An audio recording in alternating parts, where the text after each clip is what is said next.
Assalamualaikum warahmatullahi wabarakatuh. Pada kesempatan kali ini saya akan memaparkan materi, makalah yang, yang saya buat mengenai komponen-komponen dari elektronika. Langsung saja ya, makalah elektronika dasar. Kita masuk di pendahuluan. Latar belakang elektronika adalah ilmu yang mempelajari alat listrik arus lemah. Elektronika itu ya, belajar arus listrik lemah yang dioperasikan dengan cara mengontrol aliran elektron partikel bermuatan listrik. Jadi salah satu fungsi dari komponen-komponen elektronikanya itu adalah untuk mengontrol aliran elektron dan partikel bermuatan listrik. Sebelum jadinya suatu komputer, pasti juga ada namanya atau peralatan elektronik. Sebelum jadinya komputer atau peralatan elektronik yang lain, pasti ada namanya rangkaian elektronika. Rangkaian elektronika itu berisi komponen-komponen dari elektronika itu sendiri. Tujuan dari pembuatan skala ini yaitu untuk mengetahui jenis komponen, dapat memahami komponen elektronika, dapat mengetahui fungsi masing-masing komponen, dan dapat mengetahui cara kerja masing-masing komponen. Kita masuk di pembahasan. Yang pertama, pengertian komponen elektronika. Komponen elektronika adalah elemen dasar untuk membentuk suatu rangkaian dari perangkat elektronik. Kayak tadi contohnya misalnya komputer. Untuk rangkaian elektroniknya itu berisi komponen-komponen elektronika seperti resistor, kapasitor, konduktor, dan segala macamnya. Sebentar kita akan bahas masing-masing jenis macam komponen elektronika.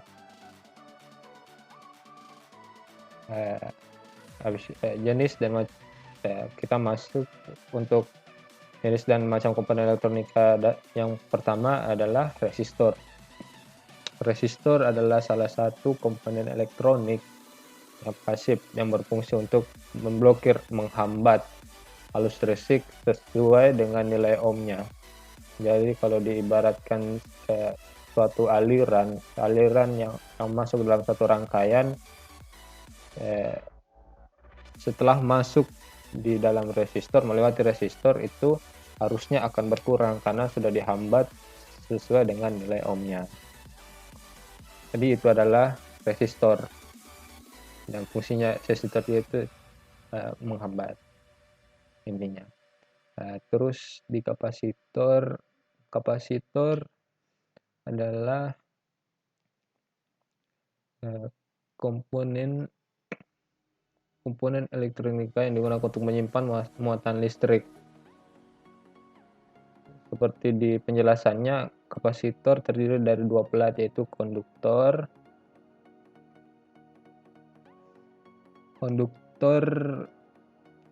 pelat logam atau foil dipisahkan oleh satu isolator atau dielektrik.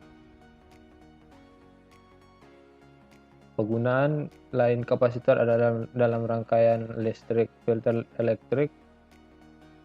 Dalam hal ini, sebuah kapasitor dengan kapasitansi dapat divariasikan penggunaannya dalam rangka tuning penerima radio televisi. Itu adalah salah satu contohnya. Kapasitor banyak jenisnya.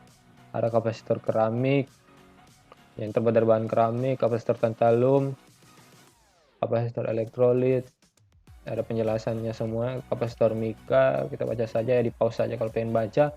Kapasitor kertas, kapasitor kertas ini adalah salah satu jenis kapasitor yang isolatornya terbuat dari suatu kertas. Fungsi kapasitor adalah menyimpan muatan listrik, penghubung, filter frekuensi tertentu, penyimpang arus, penerus IC, penyaring. Itu adalah fungsi dari kapasitor. Terus kita masuk di induktor.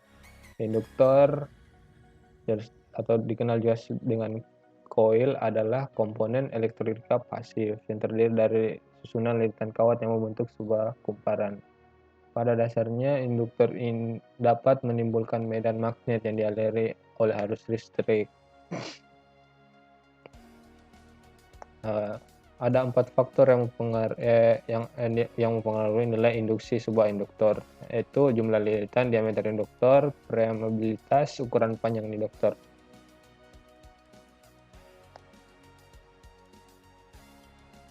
Fungsi dari induktor adalah untuk menyimpan arus listrik dalam medan magnet, menapis frekuensi tertentu, menahan arus bolak-balik, meneruskan arus searah, dan pembangkit getaran, serta melipat gandakan tegangan. Seterusnya kita masuk di dioda. Dioda adalah komponen aktif. Jika induktor tadi pasif, dioda aktif, sama dengan transistor, juga komponen aktif. Dioda ada komponen aktif dua kutub yang pada umumnya bersifat semikonduktor, yang memberikan arus listrik melalui suatu arah dan menghambat arus dari arah sebaliknya. Selanjutnya, transistor. Transistor merupakan salah satu komponen elektronik aktif yang paling sering digunakan dalam rangkaian elektronika.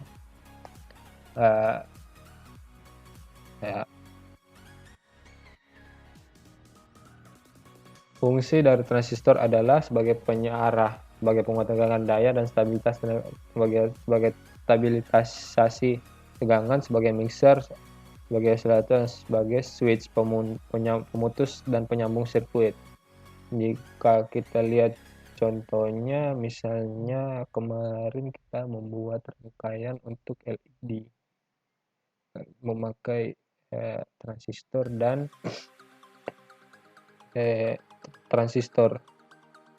Listrik yang keluar dari transistor listrik yang masuk di resistor masuk di transistor, terus menuju ke resistor yang kedua. Ada yang masuk di resistor kedua dan ada yang akan menuju ke tempat keluarnya arus atau ke kutub negatifnya. Terus yang terakhir ada saklar. Saklar kita semua sudah tahu kerjanya saklar itu kalau seperti lampu, kasih menyala dan matikan lampu. Jadi kalau dalam elektronika, saklar juga sama fungsinya. Jika saklar itu keadaan terbuka, maka arus listrik yang akan masuk itu bisa masuk. Jika tertutup, maka arus listriknya akan terputus. Terus bab terakhir yaitu adalah penutup. Kesimpulannya yaitu komponen elektronik sebuah elemen dasar membentuk serangkaian perangkat elektronik dan biasanya akan dikemas dalam bentuk diskrit pada terminal penghubung. Mungkin itu saja yang bisa saya paparkan pada kesempatan kali ini. Wassalamualaikum warahmatullahi wabarakatuh.